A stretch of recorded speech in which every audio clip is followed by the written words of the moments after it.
ইচ্ছাকৃত গাফিলতির জন্য কোনোভাবেই কাউকে টলারেট করা হবে না, সে যে কোনো স্তরের আধিকারিক হোক না কেন।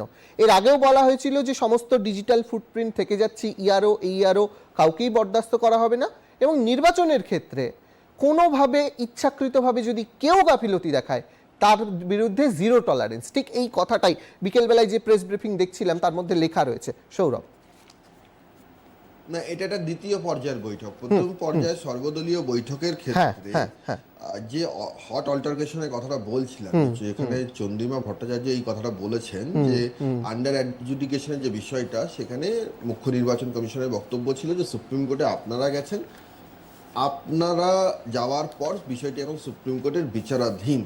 সেখানে চন্দ্রিমা ভট্টাচার্যের দাবি হচ্ছে যে তিনি কথা বলছিলেন, তাকে বলা হয়েছে ডোন্ট শাউট, যদিও কমিশনের বক্তব্য হচ্ছে যে তিনি জোরে কথা বলছিলেন। এই জোরে আসতে যে পর্বটা চুকে যাওয়ার পর সেকেন্ড ফেজে, দ্বিতীয় ফেজে এই এনফোর্সমেন্ট এজেন্সিগুলোর সঙ্গে বৈঠক হয়। এখন এই এনফোর্সমেন্ট এজেন্সিগুলির সঙ্গে বৈঠক, অর্থাৎ এই যে ক্রিয়া, তার প্রতিক্রিয়া সন্ধ্যাবেলায় অলরেডি হয়ে গেছে বেদান্ত।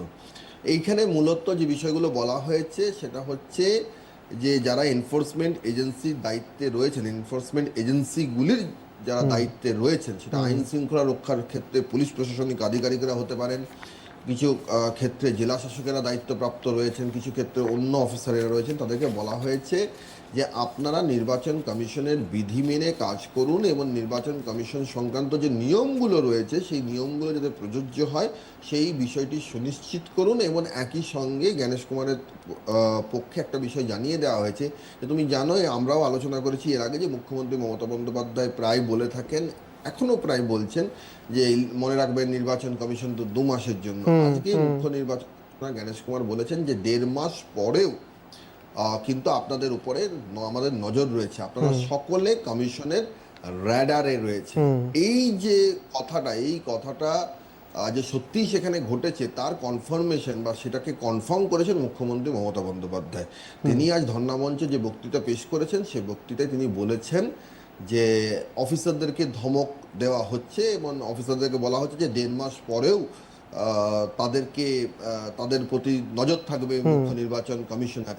এবং সেই জায়গায় দাঁড়িয়ে তিনি যা বলা, যেভাবে তিনি স্বভাবসিদ্ধ ভঙ্গিতে বলে থাকেন যে 1.5 মাস পরে এই মুখ্য নির্বাচন কমিশনার জ্ঞানেশ কুমার কোথায় থাকেন, এবং কোথাও যেতে গিয়ে এবং সেটা যে মনোবল বাড়ানোর বিষয়। কারণ তুমি জানো যে এর আগেও যখন ইআরও এইআরওদের বিরুদ্ধে ব্যবস্থা নেওয়া হয়েছিল সেই সময়ও নবান্ন থেকে মুখ্যমন্ত্রী মমতা বন্দ্যোপাধ্যায় একটি দীর্ঘ সাংবাদিক বৈঠক করেছিলেন এবং সেই সাংবাদিক বৈঠকে মূলত এই যারা সরকারি কর্মচারী রয়েছেন, যারা ভোট মেশিনারি হিসেবে চিহ্নিত, বিরোধীরা যাদেরকে ভোট মেশিনারি বলে, তৃণমূলের ভোট মেশিনারি সরকারি কর্মচারীদের একাংশ, তাদের বক্তব্য হচ্ছে যে যারা তৃণমূলের ভোট করেন, আজকে বিজেপির যে দাবি দাওয়া তার মধ্যে একটা কথা লেখা ছিল যে পুলিশ ওয়েলফেয়ার অর্গানাইজেশন তৃণমূলের শাখা সংগঠন হিসেবে কাজ করে, পুলিশ ওয়েলফেয়ার অর্গানাইজেশনকে নিষিদ্ধ করতে হবে। এই ধরনের যারা প্রতিষ্ঠান বা এই ধরনের প্রতিষ্ঠানের সঙ্গে যারা যুক্ত রয়েছেন তাদের ক্ষেত্রে তাদের যে মনোবল বৃদ্ধির যে বিষয়টা, যদি আমি ধরেই নিই যে নির্বাচন কমিশনার এই বিষয়টা সুনিশ্চিত করতে চাইছেন যাতে কোনো নির্বাচনকে পুরোপুরিভাবে প্রভাবমুক্ত করা যায়, সেক্ষেত্রে তার প্রতিক্রিয়ায় মুখ্যমন্ত্রী মমতা বন্দ্যোপাধ্যায় মঞ্চ থেকে কার্যত তোপ দেখেছেন এবং জ্ঞানেশ কুমারের ক্ষেত্রে যা বলেছেন সেটা আবার ব্যক্তি পরিসরে নিশ্চিতভাবে একজন সাংবিধানিক প্রতিষ্ঠানের দায়িত্বপ্রাপ্ত যিনি রয়েছেন তার ক্ষেত্রে সেটা অপমানজনক মন্তব্য।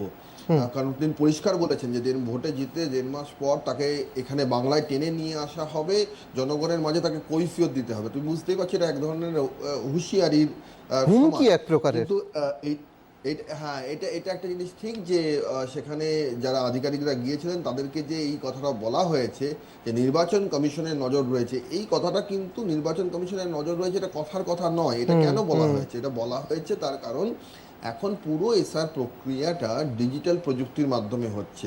তারা যা কাজ করছেন সব কিছুর একটা ডিজিটাল এভিডেন্স রয়েছে, ফলে তিনি কি করছেন না করছেন পরবর্তী ক্ষেত্রে সেই বিষয়গুলোর উপর নজর রয়েছে। আরেকটা বিষয় হচ্ছে যে আন্ডার অ্যাডজুডিকেটেড যারা রয়েছে, আন্ডার অ্যাডজুডিকেশনের ক্ষেত্রেও একটা অপশন আছে কমেন্টস।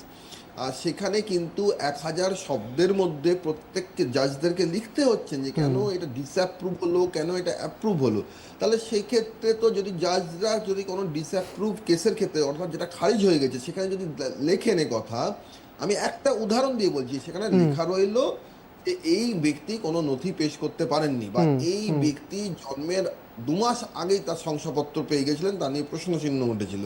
এই ব্যক্তি ব্লাড রিলেশন সার্টিফিকেট দাখিল করেছিলেন, এই ব্যক্তি সাদা কাগজ জমা দিয়েছেন। এই বিষয়গুলো যদি সেখানে জাজেরা যদি মেনশন করেন ডিসঅ্যাপ্রুভের ক্ষেত্রে, তাহলে তো কোথাও গিয়ে সেই ইআরও বা সেই এইআরও তো তার তো বিপদ বাড়বে। সেক্ষেত্রে তো কমিশন বলবে তখন যে আপনি তো বিচার ব্যবস্থা যে প্রক্রিয়া নির্দিষ্ট করে দিয়েছে, সেই প্রক্রিয়ার মাধ্যমেই আপনার গাফিলতি প্রমাণিত হয়েছে এবং এটা আপনি প্রমাণ করুন যে এটা ইচ্ছাকৃত ভুল ছিল না, এটা অনিচ্ছাকৃত ত্রুটি।